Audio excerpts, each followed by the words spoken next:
Welcome to Buckets. Coming to you from the Tommy John Home Studios. My name is Matt Moore. I'm the senior NBA writer for the Action Network. I'm joined by J Money. You find him on Twitter and on his YouTube channel at JMoneyIsMoney.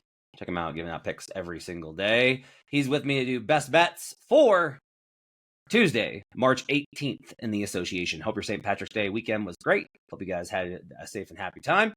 Hope you're ready to get in some more bets. We got a small slate with some weird games, but we're going to do it. We're going to give you sides and totals for this slate. We'll break it all down for you. Everything we talk about can be found in the award-winning Action Network app. It's the best way for you to track your picks, to make picks, to find picks, to read all of our great content, to get all of our live shows. You get all of our awesome stuff in there. So just go and download the Action Network app. Also check out our YouTube page at youtube.com/The Action Network. Jay, good to see you, my man. Let's get started. What's your best bet for Tuesday in the association? I like the Nets and Celtics to go over 217.5 points. All right. I want the Brooklyn Nets plus 13.5. I want the Cleveland Cavaliers minus 3.5. But we got to talk about it because this one is. I don't like it when there's conversations about like this line. Smell. There's a reason that the cap is that way, but there are times when you're just like, this is not right. Like there is no way that this is the line with like everything normal, and it's very weird. But let's talk about Nets and Celtics. I'll let you go first here. I like this play quite a bit as far as looking at the over. I'm actually really surprised that the total is so low. Why do you like the over? Yeah, I'm a little surprised. Well, it's a little scary, kind of like what you're talking about with the Cavs game, but I mean, the total was 218.5 in the last game as well. They soared over the total and they'll win about 10 points as well, man. So if you look at the past 9 matchups between these two teams, it would have went to this total. It'd be 8-1 to the over in their last 9 matchups. So I'm expecting points here. I mean, we know that the Celtics aren't really just playing championship style defense. They're definitely not going to do it versus the Brooklyn Nets as well. So maybe there's a few games that they get up for whatever, but defensively, but I don't think it's the Nets. And also, the Celtics can score with the best of them. Jaylen Brown will be in this game, and Tatum is questionable. But like, even if Tatum was out, you're gonna have guys like Sam Hauser, Pritchard in there. You know what I mean? Luke Cornet can shoot threes. They have Porzingis back. Like they have a plethora of offensive talent. It doesn't matter who's out there. This team can score the ball, and I also think the Nets will also help out scoring the ball as well. D'Angelo Russell, some guys, Zaire Williams.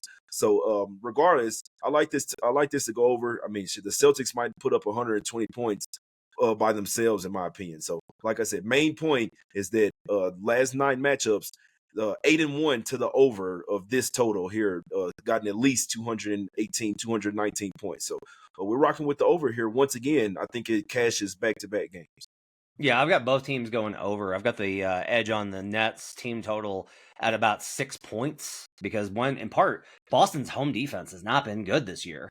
And then I've also got the Celtics going over theirs. I got them at 120 versus 116. So I've got them at 120 on their own in this game. Kind of like you mentioned there. So yeah, I like the spot a lot. That total, even with an injury, with any sort of like adjustments to the injury report, I cannot get to that kind of a number. Jaylen Brown's out. He can't move that number enough. Jason Tatum's questionable. He can't move that number enough. When they've been out, they still shoot threes. Like they're just going to keep shooting threes. So yeah, this is going to go over. With that injury report as well, full strength, I make this game 11 on the spread versus 13.5. Celtics this season, absolutely wretched. At home, 43% ATS, but it gets worse when you start facing bad teams versus opponents with a winning percentage of less than 45% this season. The Boston Celtics are just 5-7 against the spread at 42%. I've got like a handful of trends. The Nets cover really well versus teams that are under 500 against the spread. The Celtics do not cover. So the way to think about that is the Nets are one of a handful of teams that do very well when they're facing a team that is a little bit overrated by the market. So they're a little bit underrated, and they particularly overperform when they're facing teams that are overrated by the market. The Nets this season, 17, 14, and 1, 55% against the spread in those kind of spots. They've got an OREB advantage when they are in a spot like that. The Nets are hustle junkies, and they wind up doing really well in that kind of a spot. They've got a situation where they're in a really good spot here against, like I said, the Celtics on bad teams. These are teams that, like, if you're really good, you want to play. If you're really bad but you cover, you want to play the Celtics. That's like the spot, because especially at home, because of how bad Boston has been in this particular spot. Like full strength power rating, I can get this, up to 16. But when we adjust for how the Celtics have been at home, and that's held throughout the course of the season, they're just not simply that good. And if Tatum's questionable, that'll get me a few more confidence points here. They'll still win this game. So I don't mind at all if you want to go plus 11.5 and Celtics money line. They're not going to win. Like the Nets are not winning this game. But I do think the Celtics are going to hang in and be able to score. So I like the over. And I do like them to be able to, for the Nets to cover, but the Celtics are going to win this game. Want to let you know, we talked about at the top of the show, coming to you from our Tommy John home studios. That's because great games start with great underwear, and Tommy John makes the greatest. Fellas, boys, gents, you know how if you have a girl, that's the way that you swing, or your significant other of whatever gender, you know how they like to steal your stuff. My wife just constantly is cribbing my Tommy John stuff. Like, she just loves all of it. The pants, the t-shirts, all of it. It's the most comfortable stuff to wear around the house. It is the most comfortable stuff that you're going to find. And as far as the underwear for you goes, there's no way that you're going to find anything more comfortable, more breathable, more awesome. Remember, when you're truly comfortable, you do everything better, including betting. So if you love the Buckets podcast and you love this crew, go check out Tommy John. Get 25% off your first order right now at TommyJohn.com/buckets. That's 25% off at TommyJohn.com/buckets. Okay. This Cavaliers Clippers game. The Cavaliers are minus 3.5. So I see that and I'm immediately like, oh, so like the Cleveland Cavaliers, the best ATS team in the league, there's got to be some nonsense going on. Like, clearly there's some sort of nonsense happening on the injury report. Evan Mobley's questionable with a foot contusion. And truth be told, they have not been, it is maybe the most important player for their ATS performance is Evan Mobley. Behind Dean Wade, obviously, because it's Dean Wade. Nobody else on this injury report is listed. There's not Garland, not Mitchell, not Allen, not Strus, not Jerome, not Hunter. Everybody else is good to go. And I think the Clippers are tough, and I think the Clippers are good, but I have no idea how this gets to 3.5 on this. I make it 7. This does not seem right. I will not be surprised if Tuesday morning comes around and in the 12 o'clock update, all of a sudden a bunch of Cavaliers appear on the injury report, because they're going to get the 1 seed. That's pretty much done at this point, Jay. But if this is 3.5 throughout the day, if I get past the coaching interview at 5:15 Eastern, or whenever it is, I guess it's Pacific time, so 5:15 Pacific time, I got to bet Cavaliers here. They've been way too good against the spread. No, it's a fact. And this line actually opened up at -1. When I was looking at the lines or whatever, I was like -1, and then it started taking money, started to go up to 3, and then now 3.5.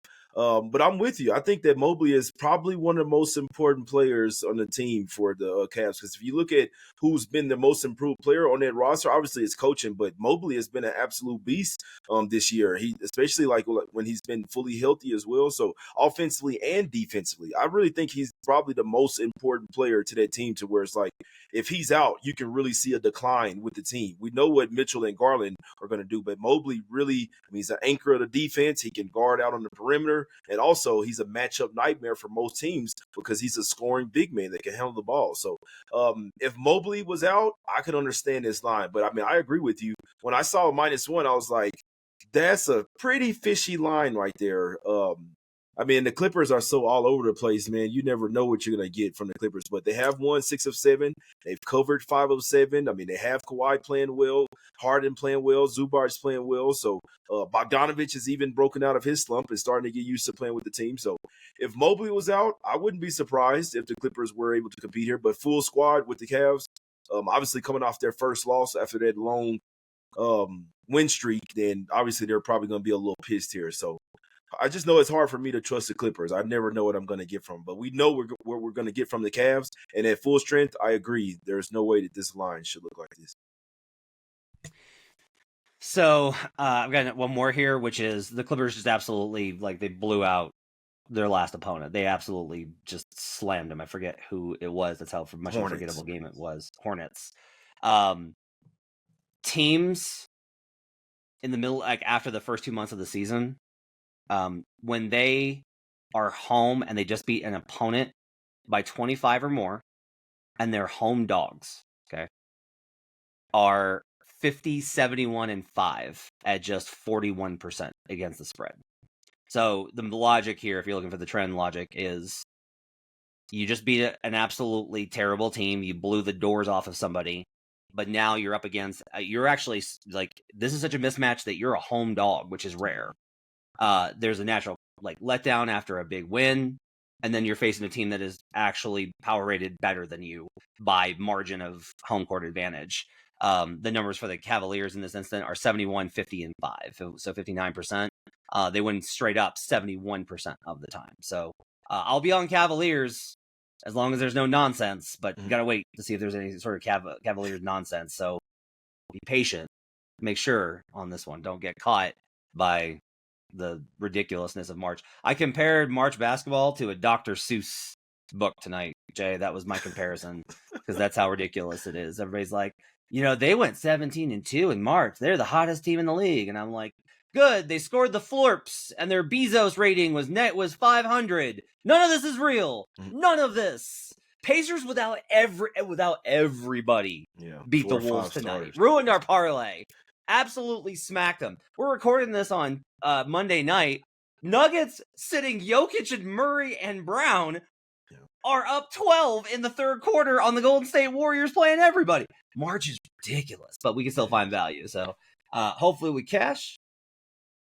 Glad to see you again, man. I missed you. Yeah, for sure. I'm here. I'm still here, man.